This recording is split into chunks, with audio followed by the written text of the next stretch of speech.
All right, welcome to the special edition of the Panther-Lair podcast, a special live stream that we're doing here on the YouTube channel, youtube.com/Panther-Lair.com. We appreciate everybody who's tuned in.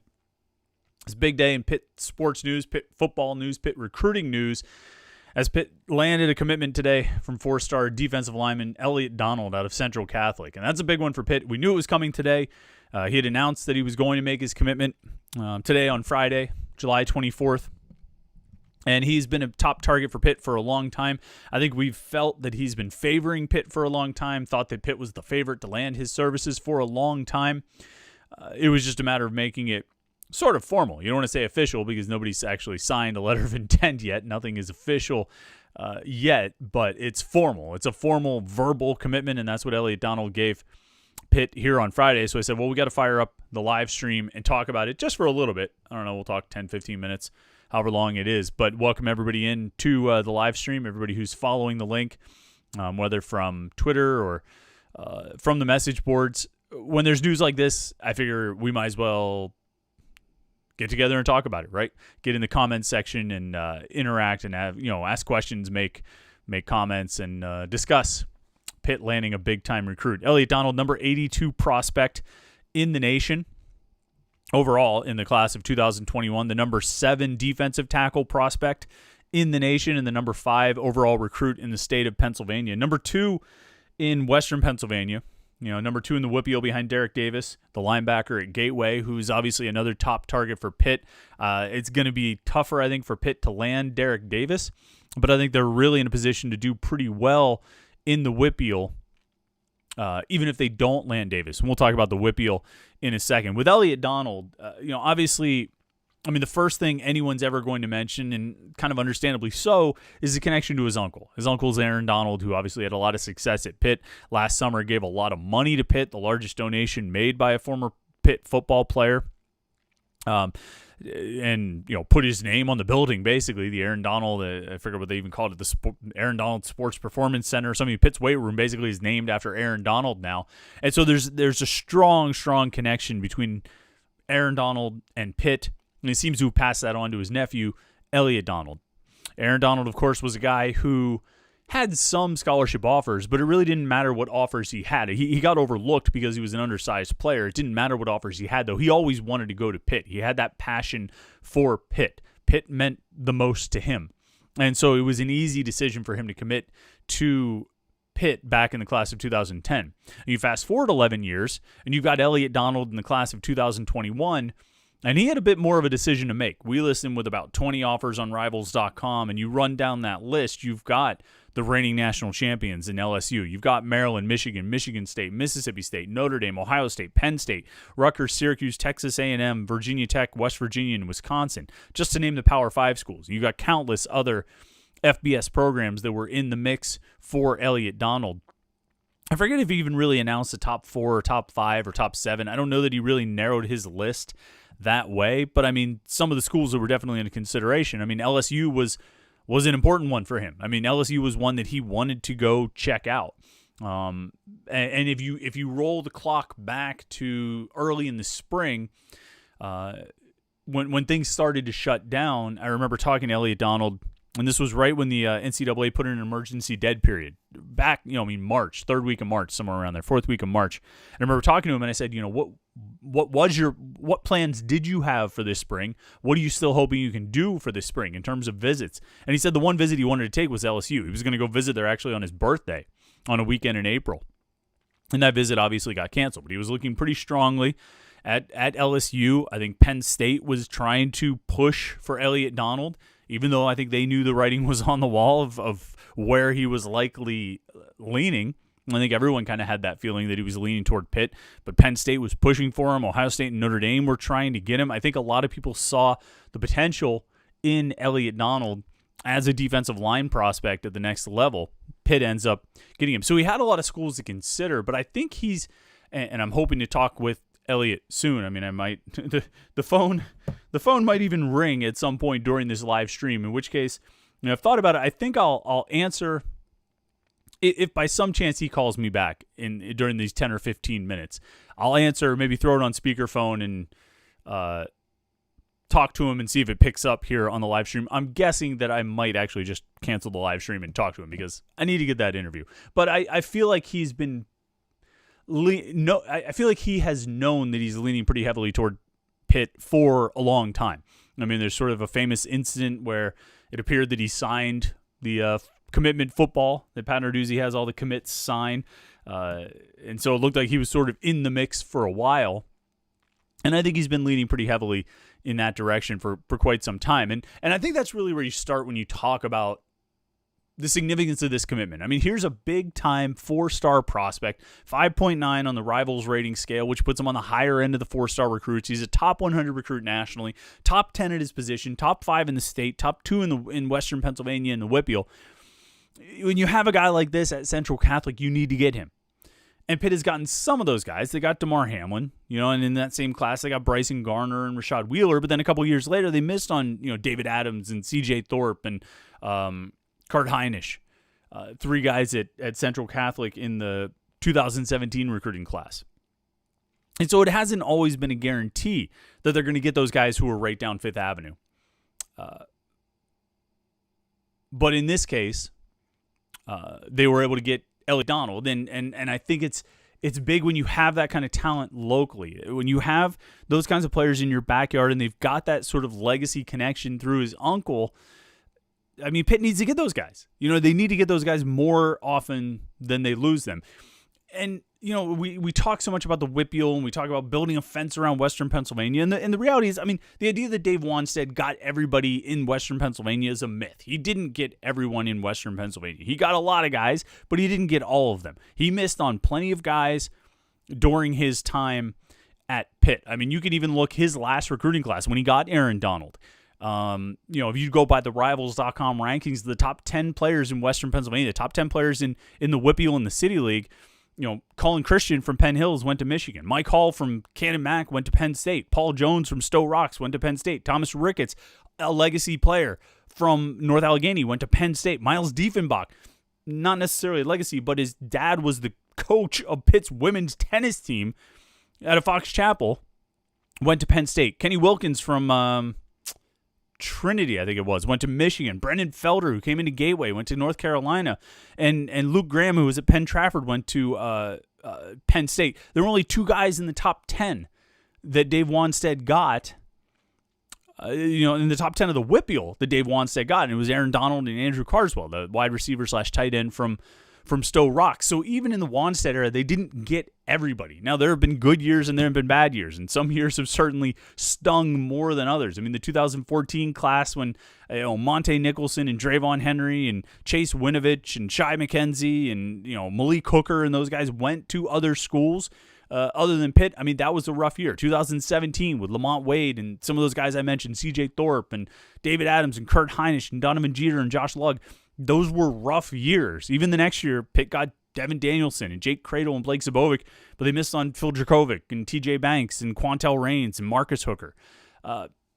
You're never going to get everybody in the Whippeal. What you want to do, though, is get as many of them as you can. I mean, for lack of a better way of putting it, you want to get as many of them as you can, and you want to get more than you lose. Even last year's class, Pitt only offered.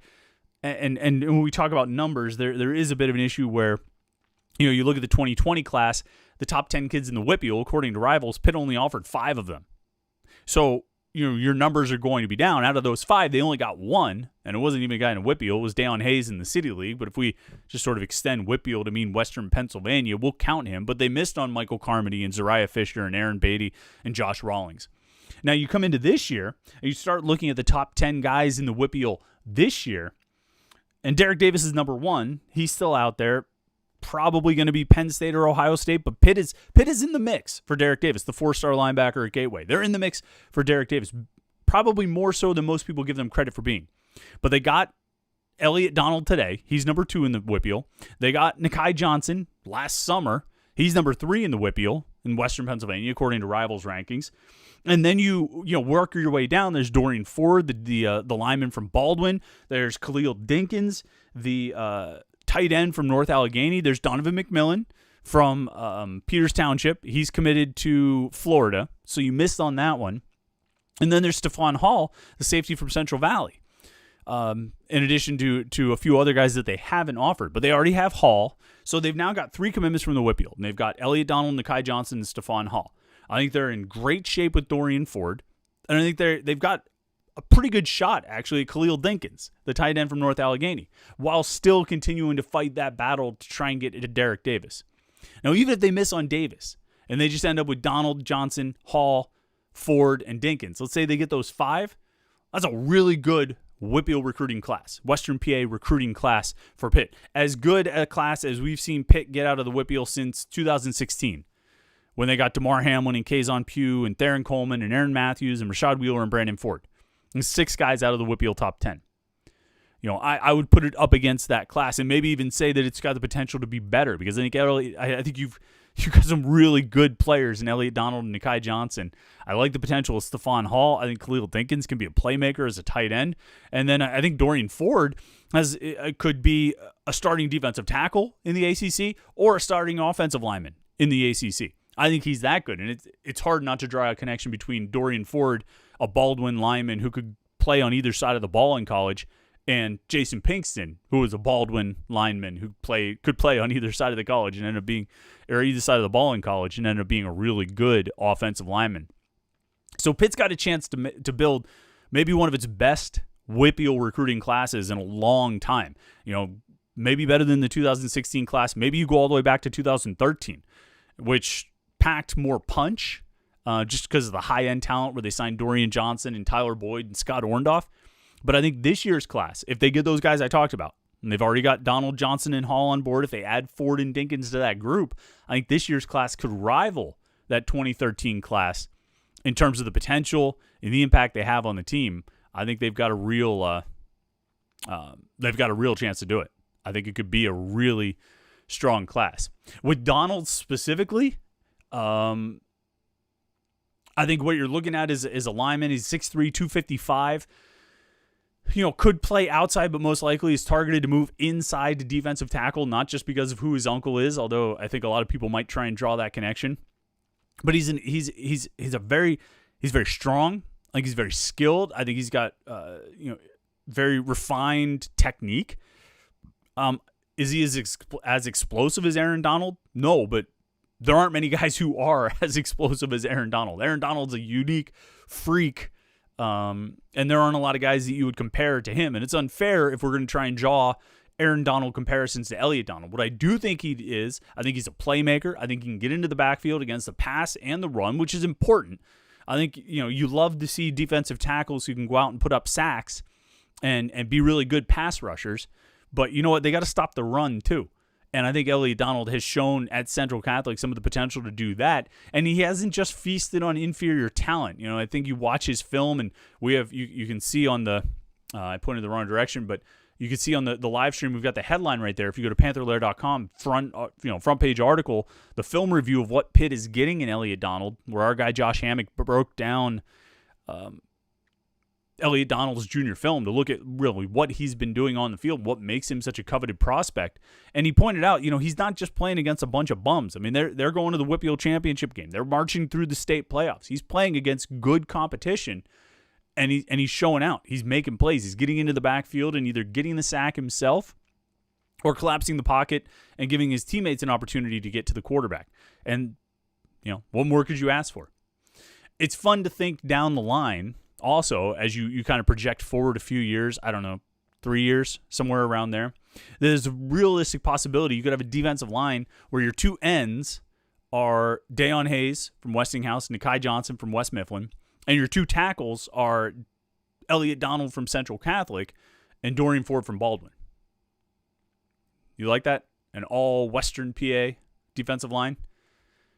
Can't really argue about that. I think that would be pretty. I think people would get behind that, get pretty excited about it, and I think to some extent you do need those local guys to have some success. I mean, whatever we may think, all us old dudes who are out in the fans or the press box, whatever we may think about it, for the young people in Western Pennsylvania, young people in the city of Pittsburgh, seeing DeMar Hamlin and Paris Ford working together in that secondary, as the safeties locking it down on the back end, making all the big plays, they're making the big hits and the interceptions and all this stuff, it resonates.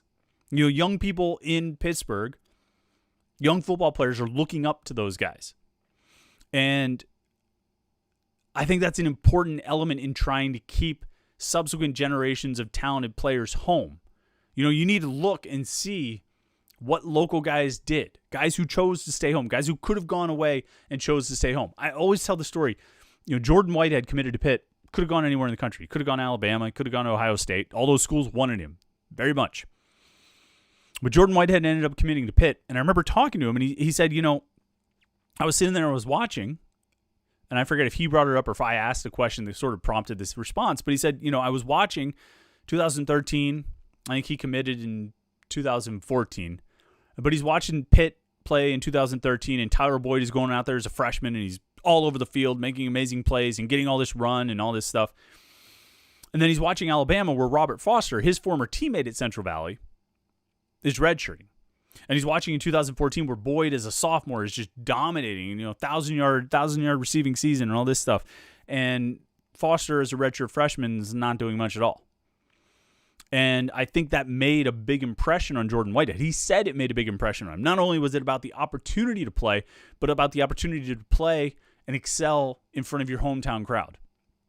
He saw Boyd do it, and he wanted to do it. I think guys look at Paris Ford and DeMar Hamlin right now, they see them doing it, and they want to do it themselves. A few years from now, kids in the WPIAL, kids in the City League, kids throughout Western Pennsylvania are going to look at, or could potentially look, and see Dayon Hayes and Nakai Johnson and Dorian Ford and Elliot Donald and say, we want to do that too. We want to be at Heinz Field with the whole city behind us, cheering for us, representing the 4-1-2.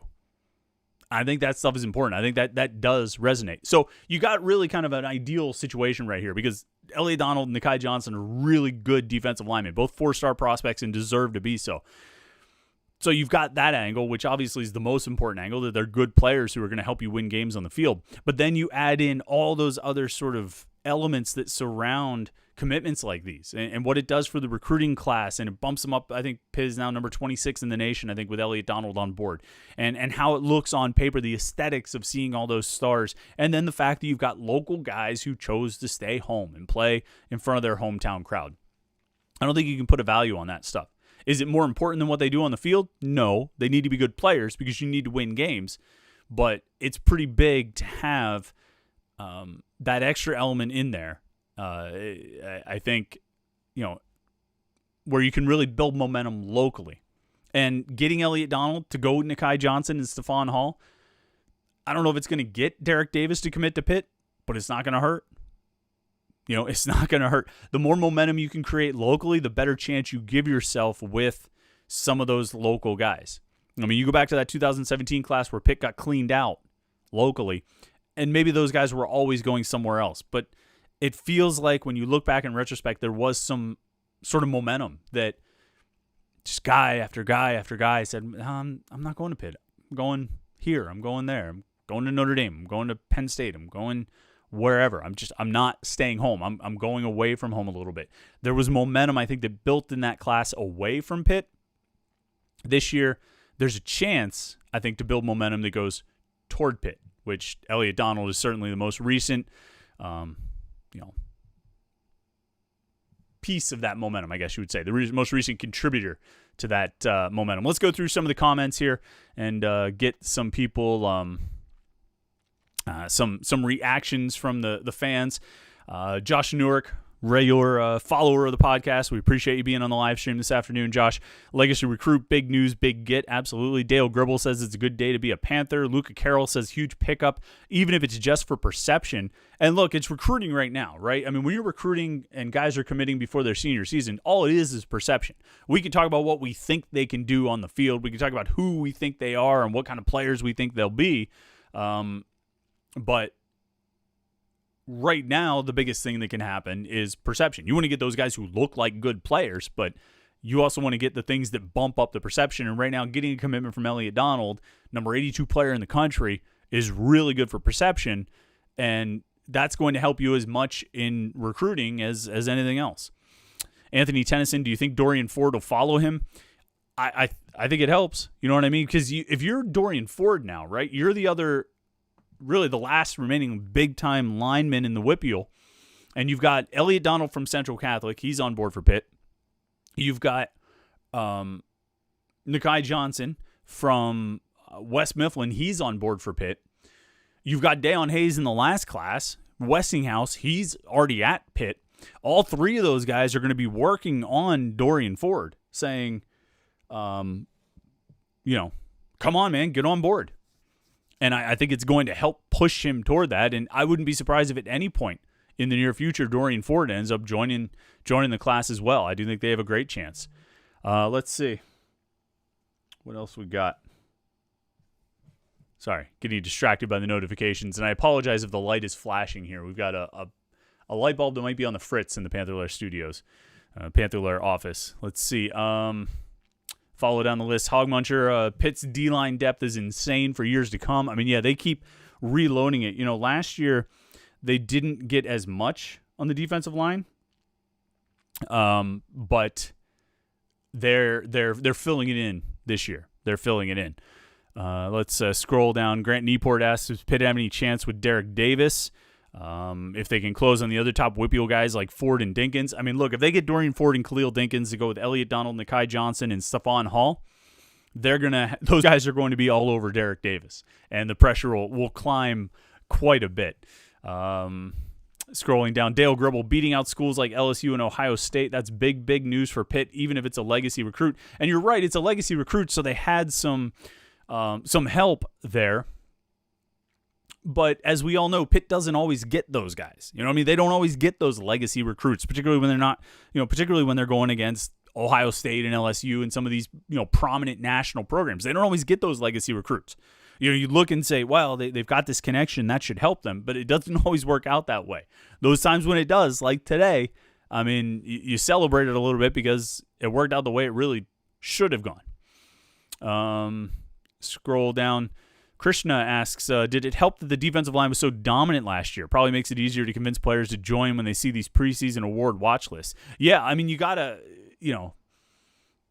I don't think there's any question, right? You're trying to sell the kid on his future, right?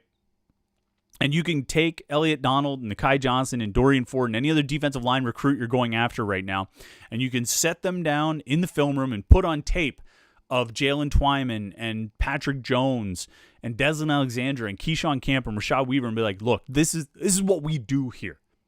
Okay, this is what we do.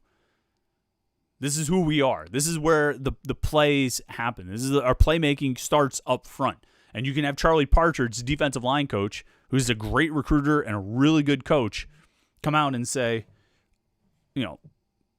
this is how I will coach you up. This is how I will help you become, get to the level that Patrick Jones is on, where he's being talked about as a potential first-round draft pick. This is how I will help you get to the level that Jalen Twyman is on, where he's being talked about as a potential first-round draft pick. This is how I will help you to get to the level where Habakkuk Baldonado is, and watch where he goes. This is how I'll help you get to the level where Bam Brima is going to be.